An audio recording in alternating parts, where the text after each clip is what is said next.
what's up gamers, and welcome to my topics episode 3. And in this episode I'll be listing some of my favorite and best PC games of 2010. There were definitely a lot of awesome PC games that came out in the year 2010, but this list is based on the games that I have played and that I think it's worth your time. Before we start the video, I just want to say that these titles aren't based on any type of ratings and aren't in any particular order, so be sure to watch until the end to see all the games in the list. And let's get started. Starting off the list, we got Tom Clancy's Splinter Cell Conviction, which is a third-person stealth game by Ubisoft. Conviction has been majorly improved from its previous installments. There is a good balance between the stealth and the combat, especially the stealth is now much more fast and fluid, and the hand-to-hand combat system is excellent. There are some new implementation like the projection technology and mark and execute system, where you can mark your enemies or objects and shoot them in rapid succession. The single-player campaign is focused on Sam Fisher as he searches for the ones responsible for his daughter's death. Who killed my daughter? The story is great, but it's kind of short. The new implementations and the gameplay mechanics will keep you immersed in the gaming world as long as you will keep playing it. But nevertheless, it's one of the best stealth game of 2010. Next on the list is Vanquish by Sega. Even though it technically came out in the year 2017 for PC, it was initially released back in 2010 for PS3 and Xbox 360. Vanquish is a third-person action shooter, and if you like fast-paced PC games, then this one should be on your list. Vanquish got some pretty cool features thanks to its AR suit, especially the bullet time effect, which can be triggered in a bunch of different ways, which makes the game much more stylish.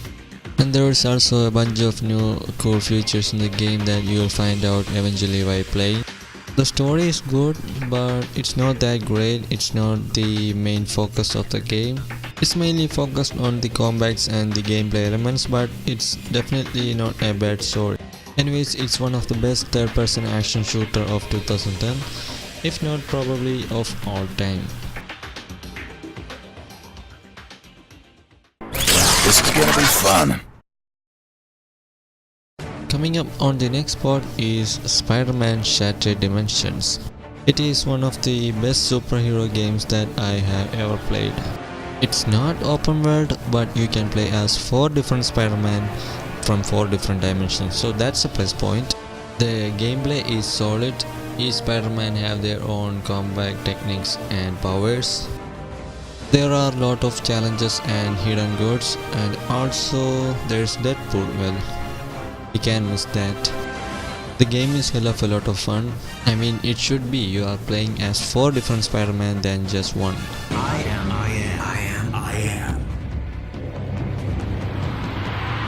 Spider-Man. Even though I did play this after playing the Amazing Spider-Man, I did enjoy this one a lot, so I'm pretty sure you're gonna enjoy this one too, because it's one of the best Spider-Man games out there.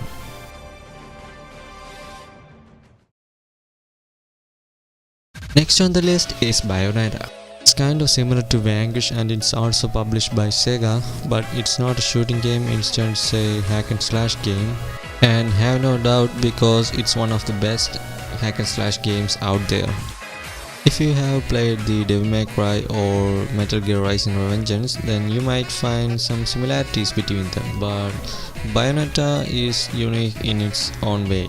The gameplay is solid and the story is just as good as the gameplay. I mean, it's enough to keep you immersed in the game, and it'll keep you wondering what's going to happen next. The ending was quite interesting. I mean, not many games can do that. And yeah, this is such a classic game, and if you like third-person hack and slash games, especially if they are fast-paced, then this should be on your top list. I do hope you've prepared dessert as well. Next entry on our list is Battlefield Bad Company 2. It's a first-person shooter from EA. And I'm pretty sure that most gamers know how good are the Battlefield series, and this one is no exception. Bad Company 2 was my first Battlefield game, and for the time of its release, it did felt a lot more realistic than other FPS game that I played. The gameplay is awesome, but for me, the movements felt a bit sturdy. Maybe it was just that I was playing too much Call of Duty that this new gameplay felt different. The story is good. I mean, it's good enough for a first-person game, but I didn't feel that it was a strong point of the game. It's much more focused on the gameplay, graphics and the multiplayer elements, but that didn't mean the story was bad. Overall, it was a pretty good first-person game of the year. This gonna get real ugly. Next up on our list is the Prince of Persia: The Forgotten Sands. When it was launching back in 2010, I was really looking forward to play this one, and it was a great game. It had a good story and a good solid gameplay, and like the original trilogy, I enjoyed this one a lot. But little did we know that this was the last installment of the game, and the title The Forgotten Sands wasn't that much special at the time, but it kinda makes sense right now. But none of that matters right now. As you can see, the Prince of Persia Forgotten Sands is a third-person action hack and slash game, and it also includes a little bit of puzzle solving, but mostly is focused on action.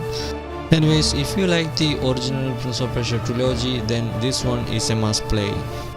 With these powers, I have a chance to set the wrong things right.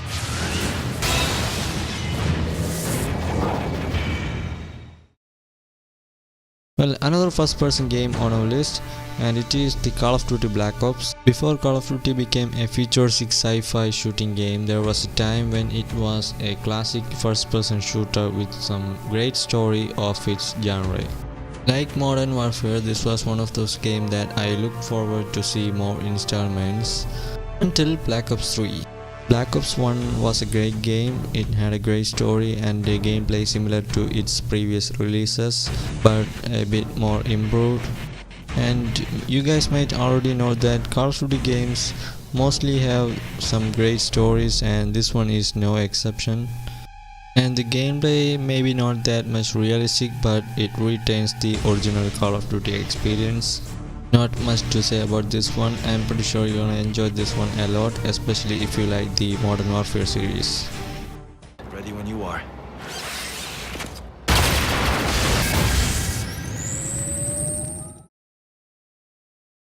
On the next spot, we got Assassin's Creed Brotherhood. Now, Brotherhood was the first Assassin's Creed game that I have ever played, and also the reason that I became an Assassin's Creed fan. But the recent releases kinda messed up the uniqueness of the Assassin's Creed games. You know, it's like they just made an entirely new game and then just put the Assassin's Creed title on that, so they know people are gonna buy it. Especially Odyssey, where there is no assassins whatsoever. Anyways, Brotherhood was one of the original trilogy, and it had a great gameplay and also a great story.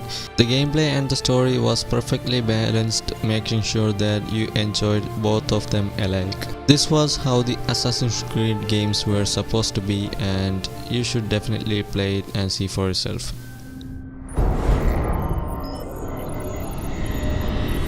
I know exactly how I would welcome him. Another first-person game on our list is Medal of Honor 2010.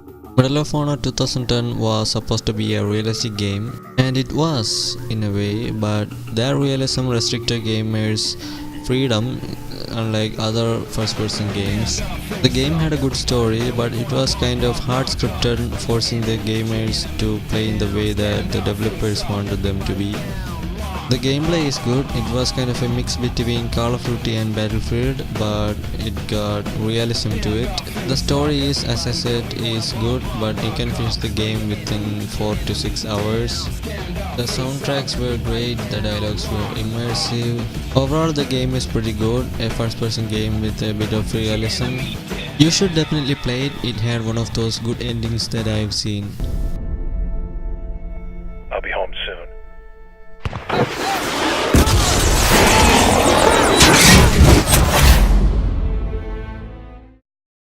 And the final game on our list is Mafia 2.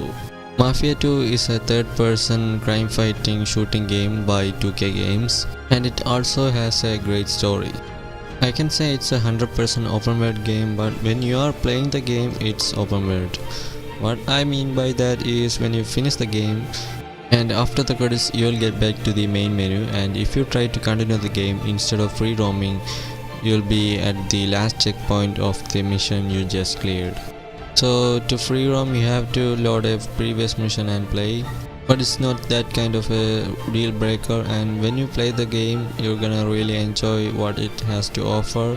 It's a solid third-person shooter with a good driving physics, and it has its own uniqueness. The game is kinda similar to GTA, but there are things that you can do in GTA but can't do here. So yeah, I must play open world game of 2010. This has nothing to do with friendship, Vito. This is business. Well, that's about it, and like I said before, these are my favorite games of the year, and I hope you had found something from the list to play. And yeah, let me know what were your favorite games of the year, and let me know in the comments below, and I hope I too can find something interesting from your suggestions. Anyways, I hope you guys enjoyed the video, and if you do, let me know by leaving a like, and if you haven't subscribed yet, then this is a good time to do so, and be sure to turn on the notifications so that you don't miss any future updates. Anyways, I'll see you guys all next time, and peace out.